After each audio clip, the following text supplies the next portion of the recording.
World of Warfare presents The Battle of Britain.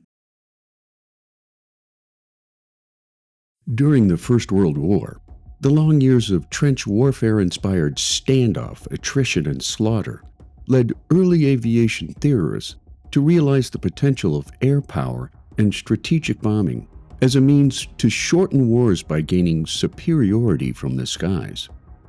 During the interwar period, a group of international aviation leaders known as the Bomber Mafia evolved theories and techniques that developed in tandem with vast technological improvements to fighter aircraft and bombers, which added new layers of warfare complexity after Adolf Hitler's 1939 invasion of Poland and the start of World War II.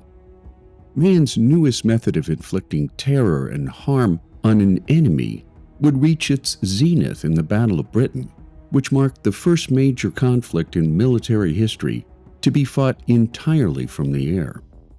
After the Treaty of Versailles forbade Germany from maintaining an air force, the Germans hid their aviation ambitions behind flying clubs, building aircraft like the Junkers Ju-52 to carry freight and passengers while secretly designing the plane to be readily adapted into a bomber. In 1926, again under the veil of secrecy, the Germans opened the Lipetsk fighter pilot school in the Soviet Union until they abandoned all attempts at concealing their aviation ambitions after Hitler came to power in 1933. 2 years later, on March 1, 1935, the Luftwaffe was formally created by Hermann Göring, who appointed Walther Wever as Chief of Staff.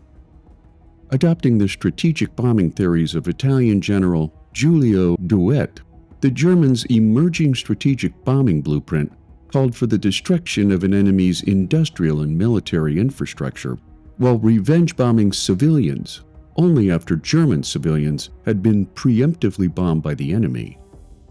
When Germany's Luftwaffe buildup became readily apparent to most powers in Europe, the British RAF responded with its 1934 Expansion Plan A rearmament scheme, which was restructured in 1936 to include the Bomber Command, the Coastal Command, the Training Command, and the Fighter Command, the latter led by Hugh Stuffy Dowding, a nickname acquired thanks to his reserved and crusty manner, who opposed the doctrine that bombers were unstoppable.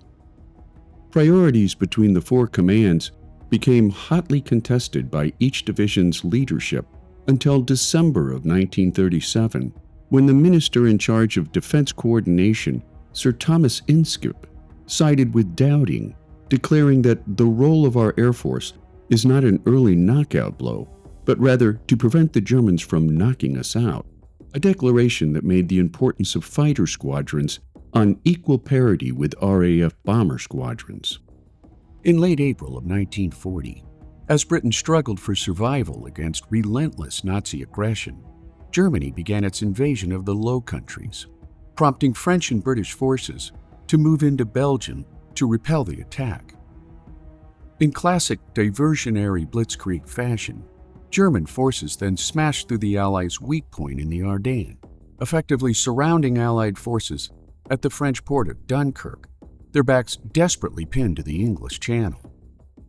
By May 19th, as the Nazis charged across Belgium, they cut off all communication and transport links between the northern and southern branches of the Allied force, prompting Winston Churchill to weigh the odds of an evacuation in light of certain annihilation of the hundreds of thousands of men now trapped at Dunkirk. In response, Operation Dynamo began on May 26 under the direction of Vice Admiral Bertram Ramsay, with bleak expectations of evacuating no more than 45,000 troops. Instead, a confluence of good fortune led to the successful evacuation of some 338,000 men as they clung to the beachhead under constant bombardment by the still dominant Luftwaffe. Aided by 800 to 1,200 vessels, including leisure and fishing crafts manned primarily by British naval personnel, the unusually gentle weather conditions allowed small boats to pick up men in minimal surf conditions. before ferrying them out to larger vessels. A second saving grace was Ramsay's creative use of Dunkirk's harbor mole of breakwater, which allowed larger ships to onboard men at a much faster pace, while Hitler's halt order to his advancing troops gave the Allies a merciful reprieve from what Churchill called a miracle of deliverance. Fully expecting a frosty reception on their defeated homecoming, publicly vilified with their tail between their legs, instead, the rescued men found themselves welcomed home like heroes, all at a time when Great Britain was in desperate need of a major morale boost, a little more than a month before their fight for survival in the Battle of Britain. Given the vast amount of equipment and weaponry left behind at Dunkirk, some historians believe that the loss of so many war assets left Britain open for immediate invasion by Nazi forces, had the Germans had the plans or will or ability to advance on England, making the miracle at Dunkirk a vital morale boost to a nation's dogged sense of freedom. Meanwhile, back in Germany, after the French capitulated on June 22nd of 1940, Hitler focused much of his attention on the possibility of invading the Soviet Union, since he adamantly believed that without Russia's participation in the Allied alliance, Great Britain would be forced to come to terms. So much so that Hitler ordered the construction of street decorations in advance of homecoming parades for victorious Nazi stormtroopers. While British Foreign Secretary Lord Halifax and many elements within the British public favored a negotiated peace with Germany, newly crowned Prime Minister Winston Churchill and the majority of his cabinet refused to even consider an armistice and surrender under the weight of ongoing Nazi aggression. In a June 18th speech before the British House of Commons, Churchill inadvertently named the battle to come when he announced in his now famous Finest Hour speech that the Battle of France is over. I suspect the Battle of Britain is about to begin.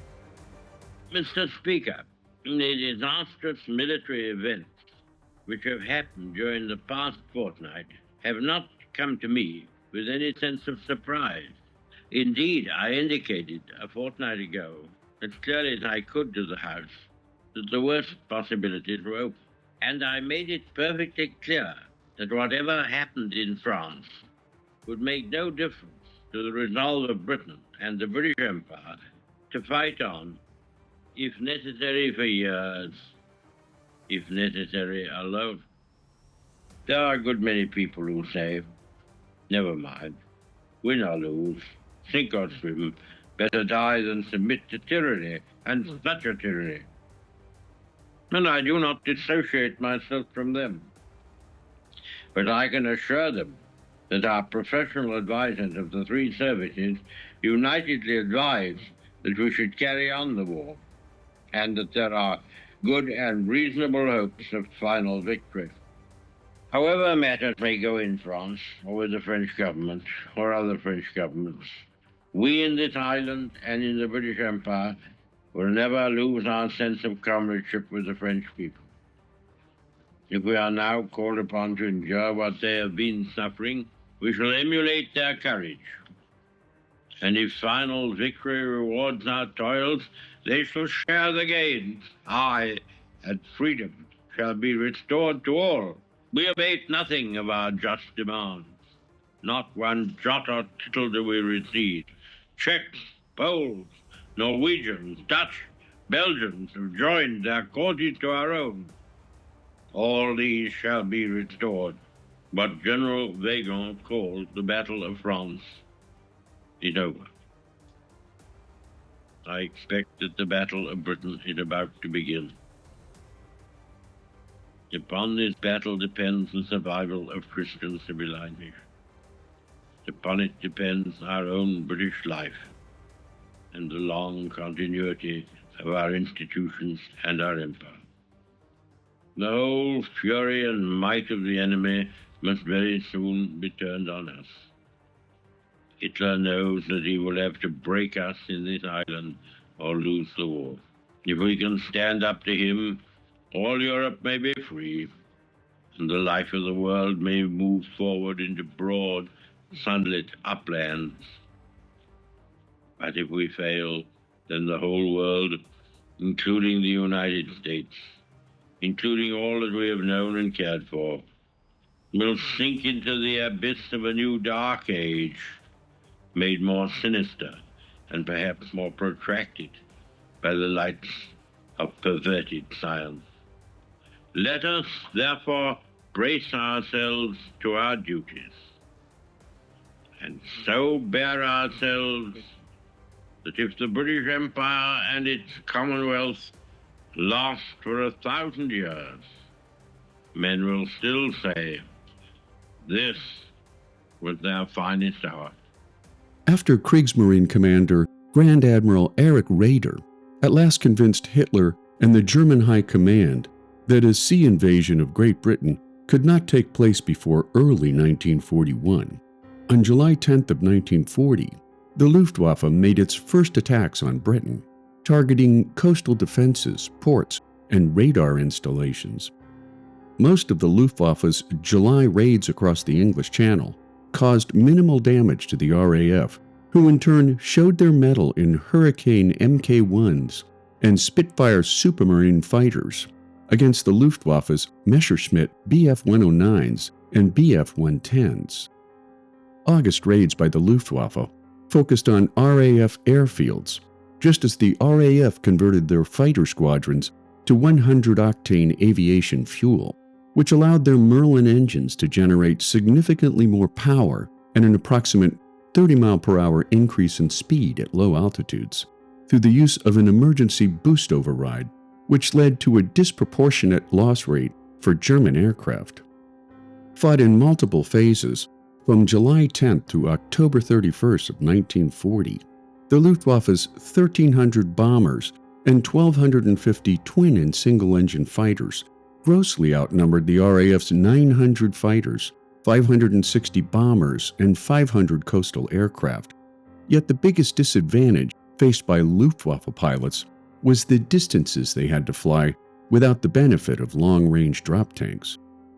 Flying from air bases in Normandy, Pas-de-Calais, Denmark, and Norway, once over Great Britain, Luftwaffe pilots kept one eye on their red low fuel light on their instrument panels, for when the light turned on after less than an hour over land, pilots were forced to turn back for their airfields, leading Luftwaffe pilots to coin the term Kanalkrankheit, or channel sickness.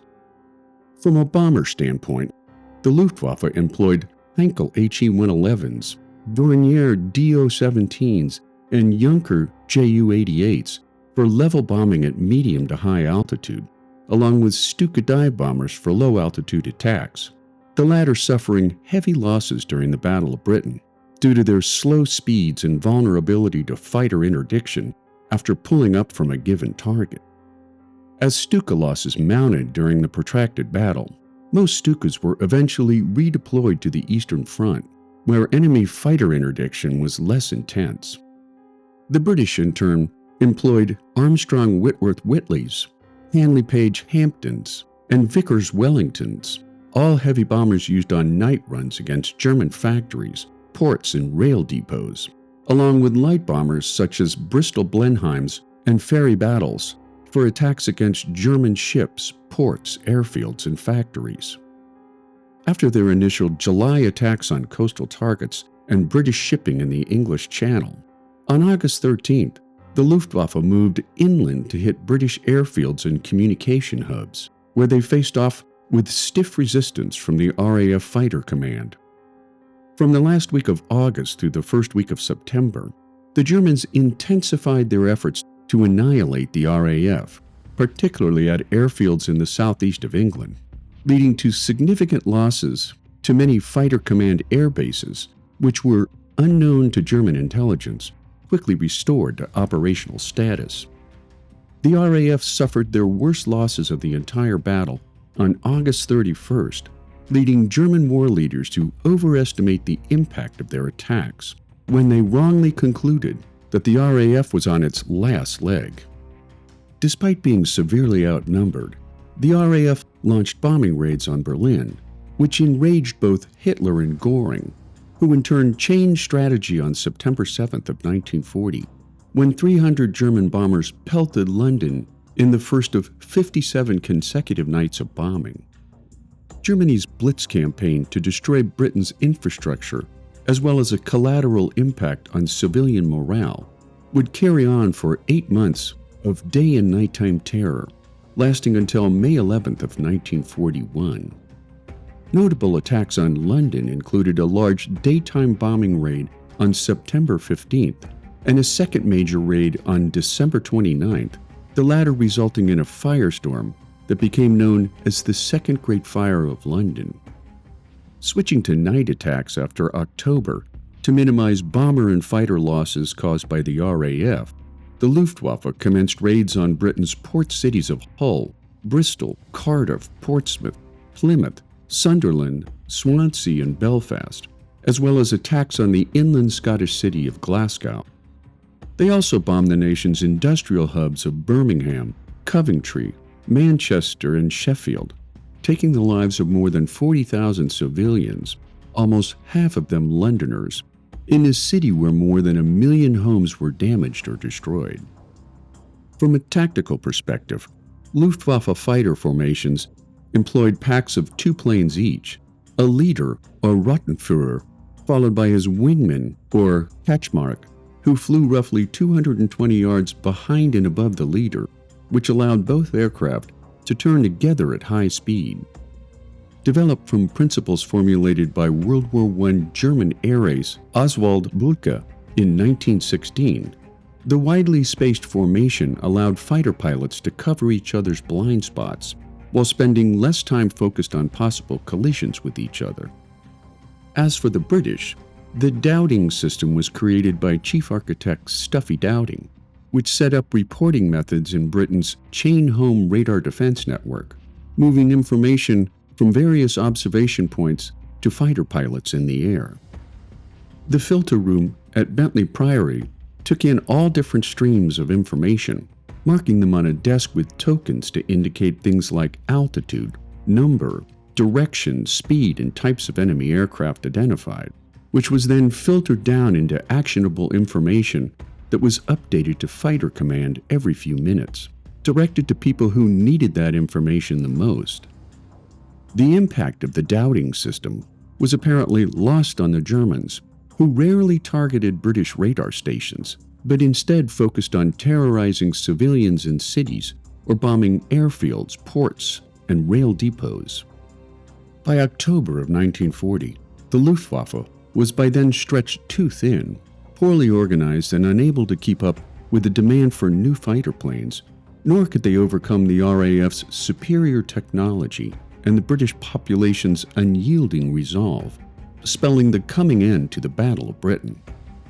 Other factors for Germany's defeat included failure in German intelligence, leading to poor strategic decisions and a persistent underestimation of Britain's response, as well as the Luftwaffe's focus on bombing cities rather than targets of military importance. During the months-long conflict, nearly a quarter of all RAF pilots who participated in the Battle of Britain were from other countries, including Poland, New Zealand, Australia, Canada, Czechoslovakia, Belgium, France, the US, and South Africa. While on the ground, Churchill's few worked tirelessly to defend the island nation, including riggers, fitters, armorers, and maintenance engineers who kept planes in the air. Factory workers came together to boost aircraft production, while tens of thousands of volunteers manned more than 1,000 observation posts 24/7. The Women's Auxiliary Air Force, or WAIFs, filled the role of radar operators or worked as plotters, while more than 1.5 million men known as the Home Guard stood by as the last line of defense against an anticipated German ground invasion.